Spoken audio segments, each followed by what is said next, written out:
Muy buenas noches, queridos amigos de Popular Televisión. Es miércoles, estamos con ustedes en un nuevo programa, un nuevo testimonio, un nuevo programa de estos ya cerca de los 350. Dios mío, cuando empezamos no sabíamos dónde llegaríamos, pero 350 invitados, experiencias de vida, experiencias iluminadas. Pues hoy tenemos otra vida iluminada, otra vida con luz. Y como todos los invitados nos dicen, yo no sé qué voy a contar, y nos dicen, tengo un nervio dentro, pero luego se tranquilizan porque hablamos de la propia vida, de lo que Dios ha hecho en nosotros. Tenemos hoy con nosotros a un cartagenero, pero que ha recorrido el mundo y que, bueno, no sé cómo definirlo, Juanma Rueda Pérez. No sé cómo definirte, esposo, padre, abuelo, médico, militar, pero creo que lo que te gusta es hijo de Dios e hijo de María, ¿no? Afirmativo, afirmativo, como decimos en la vida militar. Soy hijo de mis padres, hermano de mis hermanos, esposo de mi esposa, padre de mis hijas, abuelo de mis nietas, una de ellas en camino. Todas mujeres, ¿no? Dos hijas y dos nietas. Sí, dos hijas. Estoy rodeado de mujeres por todos los flancos. Pero ante todo, hijo de Dios, hijo de Dios. Y enamorado también bajo la protección de la Virgen María. Sin duda, sin duda. La quiero mucho. Es mi madre, es nuestra madre. De hecho, esa vinculación a la Virgen María que nació ya del propio colegio, porque el colegio donde estudiaste prácticamente toda la infancia y adolescencia era la Inmaculada. La Inmaculada, padre franciscano de Cartagena. Allí realicé prácticamente todos mis estudios, salvo el COU, que lo hice en un instituto, y muy vinculado con María. Fui congregante mariano en su momento. ¿Qué pasó? Que aunque te dieron una vez una medalla de la Virgen, de la medalla milagrosa, la asociación de la medalla milagrosa, esta imagen preciosísima que tiene una historia bellísima, ¿no? A Santa Catalina la Abadesa, aparición de la Virgen en Francia. ¿Y qué pasó a partir de ahí con esta medalla? Porque cuántas medallas has ido dejando y dando por ahí.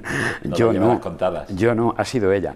Verá, padre, un 27 de noviembre, en la iglesia de San Antonio María Claret, en la parroquia de los Padres de Cartagena, después de misa, unas señoras de la Asociación de la Medalla Milagrosa repartían con unos canastillos medallitas a todos los que habíamos asistido a misa. Sí, como en todos los colegios vicencianos se hace ese día. Entonces, me dieron una medallita y ¿está usted casado? Sí, me da para mi mujer, para mis hijas, y pedí más. Y luego se me ocurrió, ¿me puede usted dar algunas más para mis pacientes? ¿Es usted médico? Sí, y me gustaría darle medallita a mis pacientes. Y entonces la señora llamó a una compañera, mira, ven, dame más medallitas, que este señor es médico y la va a dar a los enfermos.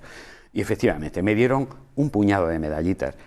Y yo en ese momento le hice la promesa a la Virgen de darle medallitas a mis pacientes. O sea, yo no las doy, las da ella, ¿no? Han pasado ya muchos años y pues sí, pueden haber sido unos miles de medallitas, pero me parecen pocas, ¿no? Y las doy con mucho cariño, diciéndoles, es la medallita de la Virgen Milagrosa, ya verá cómo le va a ir bien, es la parte más importante del tratamiento es esta medallita. Y le puedo asegurar, padre, que uno que recibe más de lo que da, se da cuenta de los milagros que hace la Virgen a lo largo del tiempo. Esta medallita hace verdaderos milagros. Recuerdo una enfermera que un día, hablando con ella, me dijo, no puedo, doctor, tener hijos y me gustaría. Cuando le pregunté, ¿está casada, tiene hijos? Y no puedo.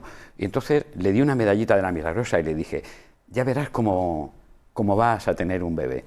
Eso sí, cuando tengas el bebé, ven a decírmelo, cuando te quedes embarazada, para ayudarte, felicitarte y para que le demos gracias a la Virgen. Y efectivamente, a las pocas semanas vino y me dijo que estaba embarazada, después de años intentándolo, ¿no? Pues sin duda es un milagro. No creo ya en las casualidades, sino en las causalidades. Causalidades, todo tiene un fin, y sobre todo el amor de Dios a través de la Virgen María, de los santos, por eso nos invocamos a ellos. Porque nuestra vida es una vida de intermediarios, igual que nosotros somos intermediarios, y con esa entrega de medallas lo está siendo. Y esa realidad, pues bueno, está siempre presente, ¿no? ¿Alguna persona la ha rechazado o alguna realidad o se ha encontrado? Son muy pocas personas. Ha habido, yo creo que son 3 personas en muchos años que me han dicho, no, a mí no me la dé porque yo soy ateo o soy agnóstico, no creo. Y le digo, pero ella es su madre, aunque usted ahora no lo sepa ver, pues es su madre, se lo digo con todo mi cariño y con todo mi respeto. Y No, pues no la quiero. A esas personas las he encomendado de una manera especial. Y otras las han cogido diciendo, mire, me la da usted con tanto cariño que aunque yo no sea creyente, la voy a coger. Y yo creo que, sí, estoy convencido de que la Virgen mueve esos corazones, moverá sus corazones, ¿no? Estoy convencido. ¿La fe la vivías en la casa, en la familia, desde pequeñito? Sí, yo me he educado en una familia católica. Mis padres, ahí están, Benito y Loli. Siempre digo que yo soy lo que soy gracias a Dios y gracias a ellos, ¿no? Ellos se han esforzado mucho para que los 5 hermanos seamos lo que hoy somos, ¿no? Y nos proporcionaron, nos aportaron pues una formación en casa, una formación católica. Mi padre, un hombre de grandes convicciones, un hombre de principios, un hombre muy recto, y mi madre, pues todos diremos que nuestra madre es la mejor del mundo. Para mí mi madre es la mejor madre del mundo, ¿no? Recuerdo un día, aunque a un niño en un colegio les pregunté, hablando de la Virgen María, cómo el Señor la había predestinado dice, para ser su madre, la dejó sin el pecado original, toda la historia, como Dios la preparó. Digo, si vosotros hubierais podido elegir a vuestra madre, ¿cómo la hubierais elegido? Y dice un niño, ¿cómo es? Digo, pero es que es perfecta, es maravillosa. Dice, no, si se enfada y tiene cosas malas, dice, sí, pero es mi mamá y es la mejor. Exactamente. Es esa realidad, es lo que usted dice, es la mejor madre del mundo es nuestra madre. Tú eres el mayor de los 5 hermanos. Yo soy el mayor de 5 hermanos. Mi hermano que me sigue, Arturo, me llevo con él 20 meses, Arturo Javier, que aparte, además de mi hermano, es mi amigo y camarada. Somos camaradas, somos compañeros militares, él es guardia civil, y compartimos muchas cosas. Y luego 3 hermanas muy dulces, Mariloli, la mayor, que está en el centro, Encarnita a la izquierda y Yolanda a la derecha, que son pues 3 soles. ¿Qué voy a decir yo de mis hermanos? ¿Tus padres qué profesión tenían? Mi padre era policía armada, luego policía nacional, y falleció muy joven, con menos de 60 años.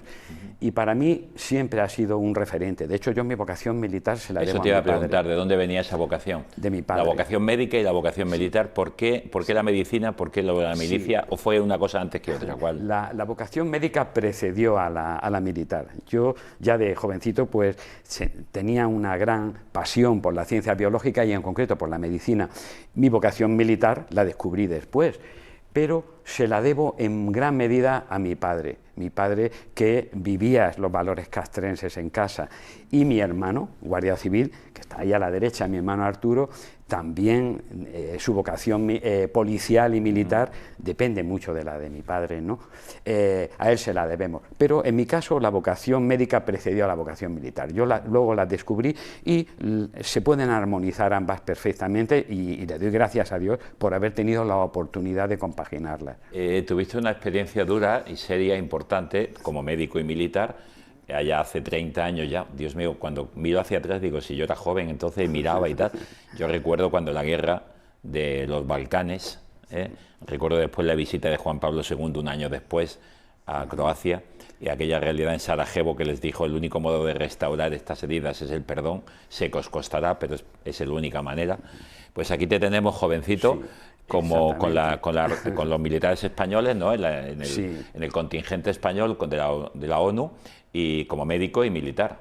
Sí, ¿En dónde estuviste? ¿En Bosnia? En el año 1994, cuando terminé la especialidad de cirugía general, que la desarrollé en el Hospital Militar Central Gómez Ulla, me destinaron a Cartagena, yo entonces era capitán, y pedí voluntario ir a los Balcanes, a Bosnia y Herzegovina. Allí estuve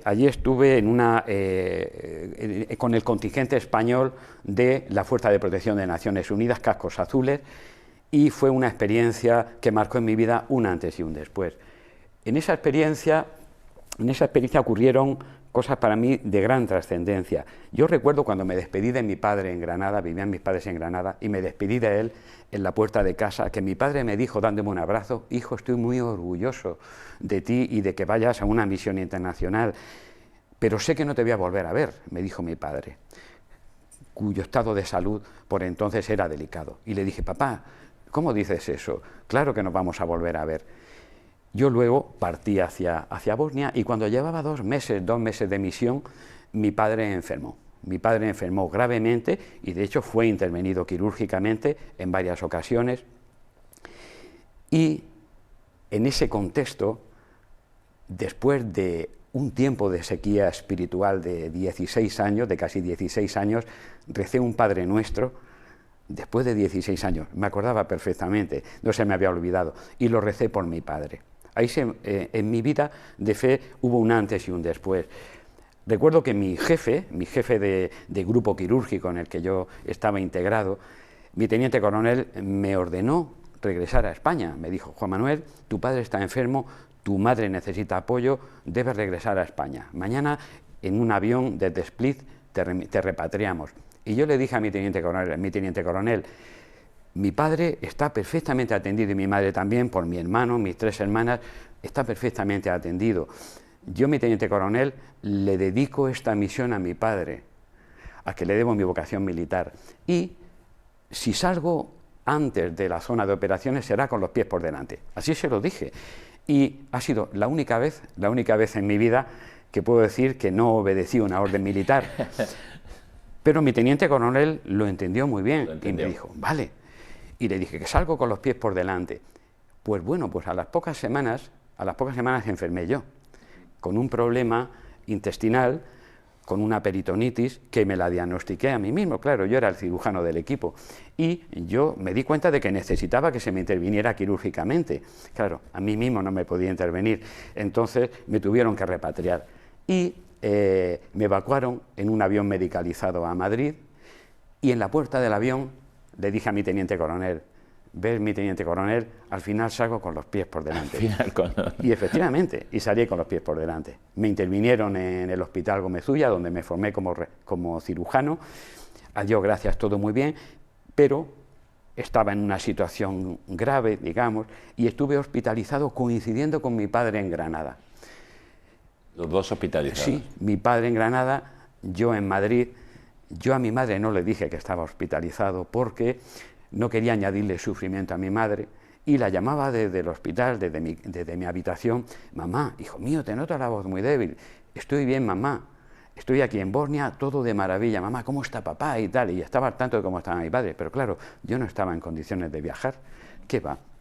Hasta que, en un momento dado, cuando ya estaba yo más recuperado, pedí el alta voluntaria a mis superiores, a mis compañeros, y me dijeron: Juan Manuel, no estás para viajar. Y dije: pero tengo que ver a mi padre. Y volé hacia Granada con mi mujer, con Gracia, y cuando llegamos, mi padre había fallecido hacía media hora. Le pude dar un beso en la sala de duelo. También se cumplió lo que dijo tu padre: no volveremos a encontrar. Ahí está, padre Luis, cuando dijo: hijo mío, no te voy a volver a ver. Efectivamente, se cumplió lo que mi padre vaticinó, lo que mi padre, digamos, profetizó, pero también se cumplió algo muy importante, que yo regresé a la casa del Padre después de un tiempo que he calificado antes de sequía espiritual. ¿Y cómo fue ese regreso y a dónde te ha llevado después? Porque volver a la casa del Padre, porque también tú tenías, es decir, yo no estaba en Dios, yo estaba buscando a nivel científico, ¿no? De esas teorías científicas del mundo, de la ciencia, de tal, y llegaste después a interpretar que, como nos dijo Juan Pablo II en Fides et Ratio, las dos alas. Así es. La fe y la razón van juntas. Así es, padre. Cuando empecé los estudios de medicina, yo estudié medicina aquí en Murcia, cuando empecé los estudios de medicina me dejé deslumbrar por las leyes de la ciencia, las leyes de la física, de la química, de la biología, la perfección de esas leyes, pero perdí de vista que detrás de esas leyes hay un creador.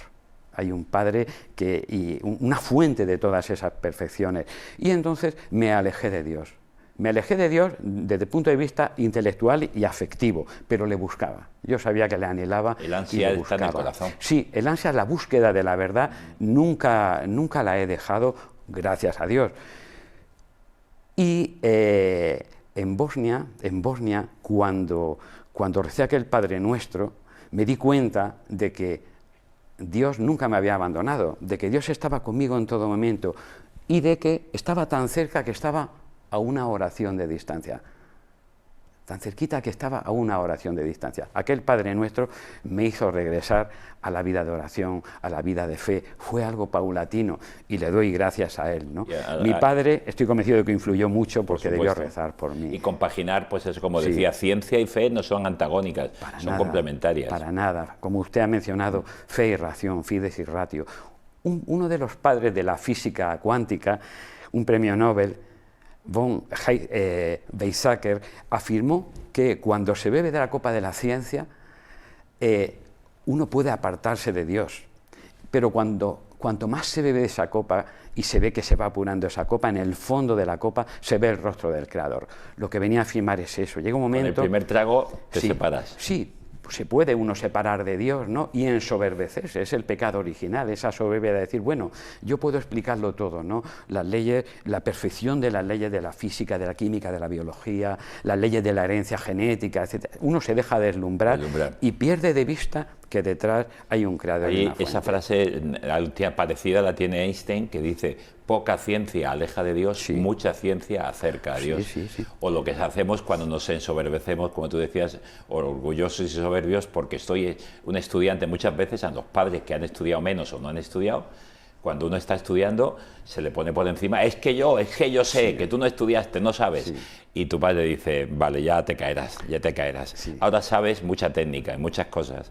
Sabes manejar tecnología ahora mismo, a mí yo no puedo, pero ya bajarás y te darás cuenta que no sabes nada de la vida. Por eso dicen los grandes sabios que el sabio es aquel que sabe que no sabe nada. Efectivamente, padre. Einstein también dijo: la ciencia sin religión está coja. Pero es que la religión sin ciencia está ciega. Se puede convertir en un fideísmo sin doctrina.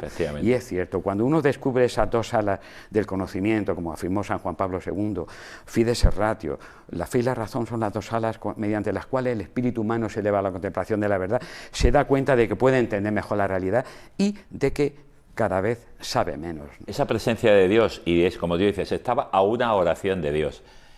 Aquí te vemos en una intervención, ¿no? Sí. ¿Qué pasa antes de cualquier intervención quirúrgica? Porque estás a una oración, sí, de Dios y del paciente, ¿no? Desde hace ya muchos años, Padre Luis, antes de operar, sabe usted que nos lavamos las manos, nos desinfectamos las manos, rezo. Le rezo a la Virgen María, Ave María. Me da tiempo prácticamente a rezar un misterio del rosario, porque damos unos minutos lavándonos, ¿no? Y luego me encomiendo a Él y le digo: Jesús, opera tú, que yo pongo el burdo instrumento de mis manos a tu disposición, pero haz tú la intervención.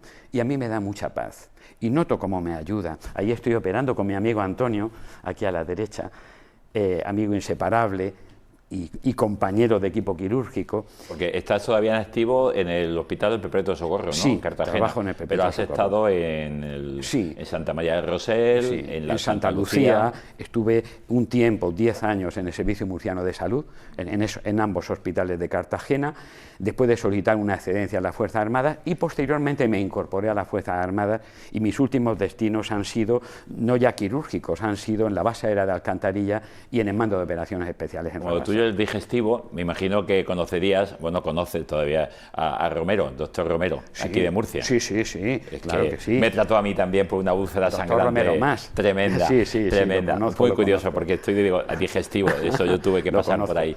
Ahí, fíjese, ahí está Jesús operando con nosotros. En la foto, ahí está. Esta foto yo la descubrí en Internet. Muy conocida por Internet, muy repetida. Sí.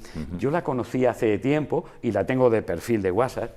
Y de hecho, no puede haber mejor compañero de quirófano que él, ¿no? Y encomendarse a él, ¿no? Y sobre todo, cuando hay una complicación intraoperatoria o la intervención a veces se pone un poquito cuesta arriba o difícil, me encomiendo a él y noto su ayuda. Además, en los quirófanos del Perpetuo Socorro tenemos un crucifijo en los quirófanos. Hay unos crucifijos de madera pequeñitos que están ahí porque en su momento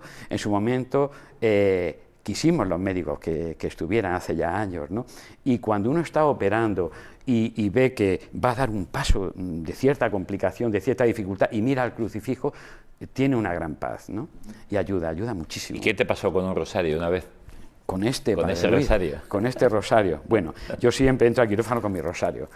Me lo saco del bolsillo de mi pantalón, lo guardo en el bolsillo de mi chaqueta de quirófano. Y luego a veces pues se me ha olvidado, y cuando he echado la ropa a lavar el rosario he ido con ella. Y recuerdo un día que llegué a casa, eché mano al bolsillo, anda, mi rosario. Este rosario me lo regaló mi hija Patricia, mi hija mayor, que es médico también, ella ejerce en Granada. Y le llamé al hospital de madrugada, preocupado, hablé con la señorita de recepción, que he perdido mi rosario, su rosario, doctor Rueda, no se preocupe, hablo con David, el celador, y hablé con David, David, en mi pijama debe estar mi rosario, que no lo encuentro, no se preocupe usted. Y de madrugada el hombre lo buscó, luego me llamaron, ya lo hemos encontrado. Padre, le aseguro que si pierdo la cartera, probablemente... Ahí estaba con el... Sí, con el... me hubiera preocupado menos. Y estaba en el recipiente que contiene la ropa sanitaria, digamos, para lavar, estaba ahí el rosario, lo encontraron y me lo guardan en un sobrecito. Eso que dices, si alguna vez lo has comentado así entre gente... y no te han mirado con un poco extraño, dices, si hubiera perdido la cartera no me hubiera preocupado tanto. Sí, me hubiera preocupado menos. ¿Y la gente que piensa si dices eso? Bueno, no, ya lo entiende, la mayoría de las personas lo entienden, de verdad. Yo le voy a decir una cosa, lo primero que hago cuando voy a pasar consulta es, saco de mi maletín un crucifijo pequeñito y lo pongo en el centro de la mesa, lo coloco en el centro de la mesa mirando hacia mí, ya desde hace años. Y luego pongo pues mi agenda, el ordenador, etcétera. Y un día un paciente me preguntó, me agrada que tenga un crucifijo en la mesa, además lo pone mirando para usted. Y le dije, sí, lo pongo mirando para mí porque quiero fijarme en él antes de atenderle a cada uno de ustedes.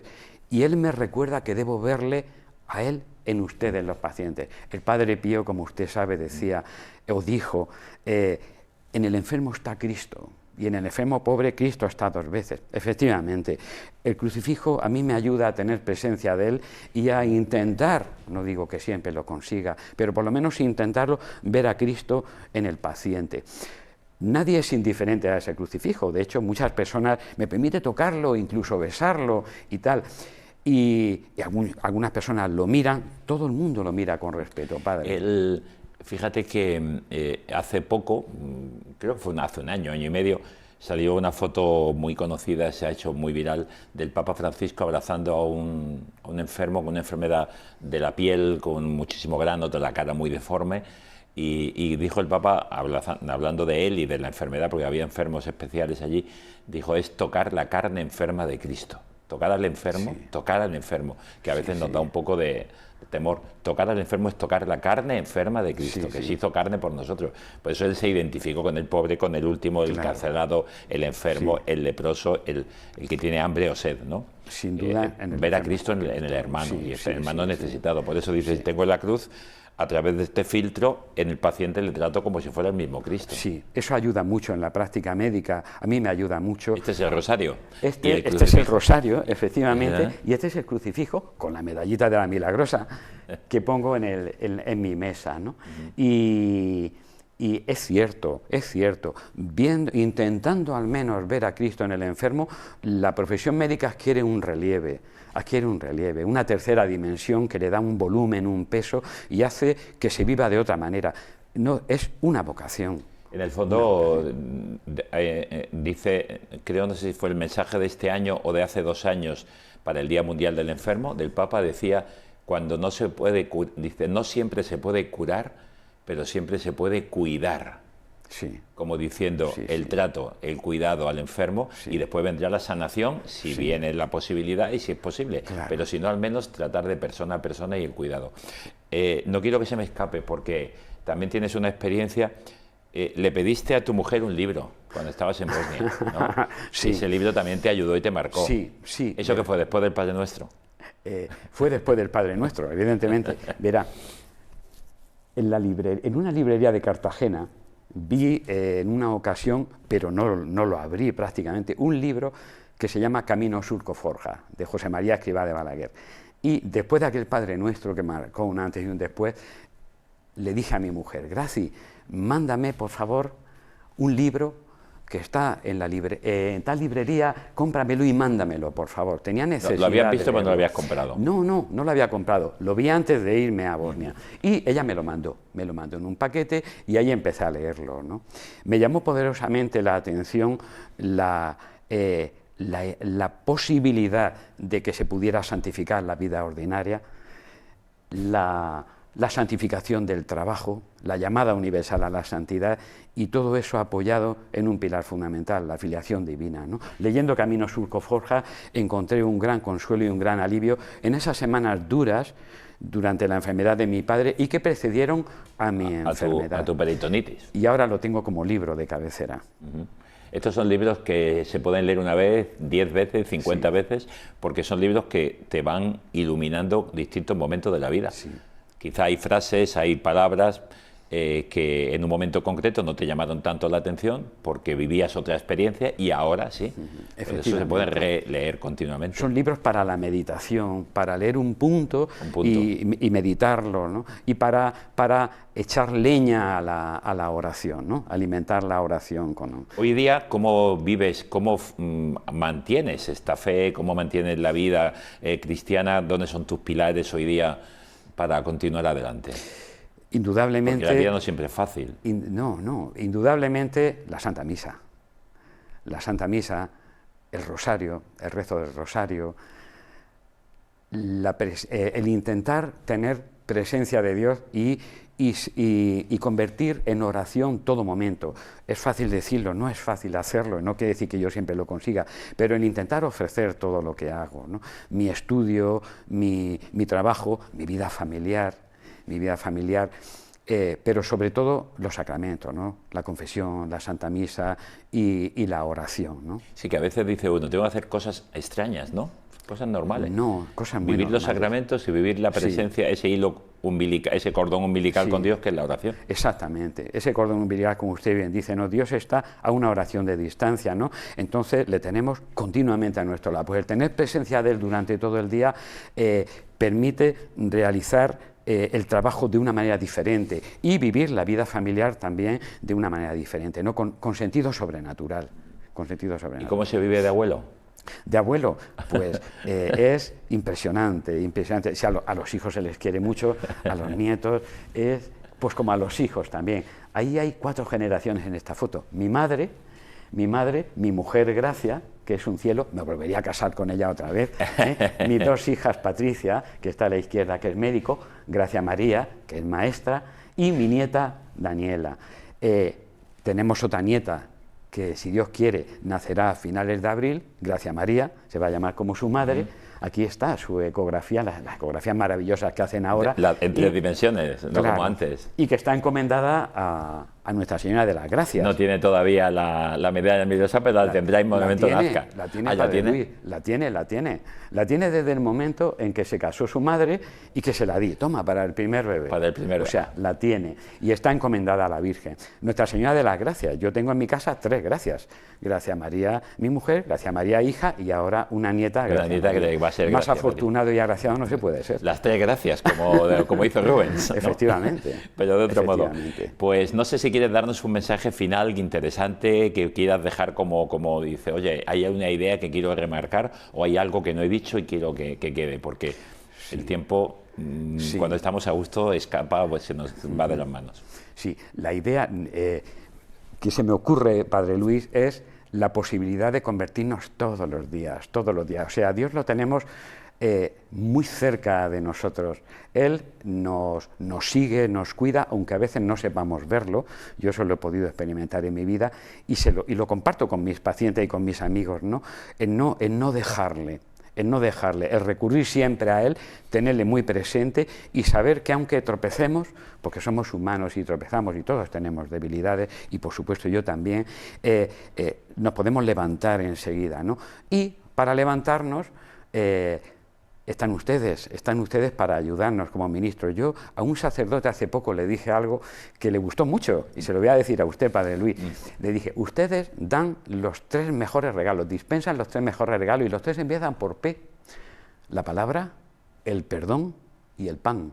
Entonces, esos 3 regalos, que los cojamos, que no los desdeñemos: la palabra de Dios, el pan eucarístico y el perdón. Pero los dispensamos y los necesitamos.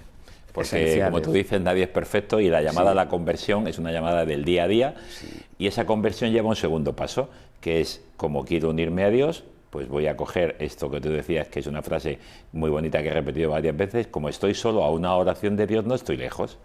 voy a unir este trocito, Sí. lo uno. Y una vez ya me he unido a Dios, ya el resto lo va a hacer Él. Sí. Y ya dejarme confiar. Y si alguien faltara, pues tengo quien me empuja o quien empuja a su hijo hacia mí, que es la Virgen María. Exactamente. Con lo cual, como decía en todo el mundo jesuítico, a Jesús por María. Tú lo tienes bien claro. María. Es así, a Jesús por María. Por eso antes le he dado tanta importancia al rezo del rosario, Santa Misa, rezo del rosario, a Jesús por María. Es la madre que nos lleva a Él. Pues a seguir haciendo esta intercesión, de seguir dando esta medallita milagrosa a todo aquel que pueda encontrarse con el Señor. Pues aquí tenemos al Teniente Coronel Rueda, ahora en la reserva, ¿no? En la reserva, padre. Y al doctor Rueda. Sí, ambos son el mismo, están íntimamente unidos. Y al amigo Juanma y al abuelo, como te dice la nieta, ¿ya habla? ¿Te dice algo? ¿Te dice abuelo? No, todavía no. Pues nada. Pero me mira como con ojos de querer decir. Con ojos de querer decir. Exactamente. Te quiero. Pues enhorabuena y gracias por compartir con nosotros este momento, este programa y tu testimonio. Y a ustedes, señores y señores, ya lo saben, cada miércoles, si lo desean, pues aquí estaremos con un nuevo invitado, mientras Dios quiera, y ustedes también continúen pues esperando nuestros programas de Vidas con Luz. Buenas noches, sean felices, déjense en manos de Dios, están a una oración de Dios.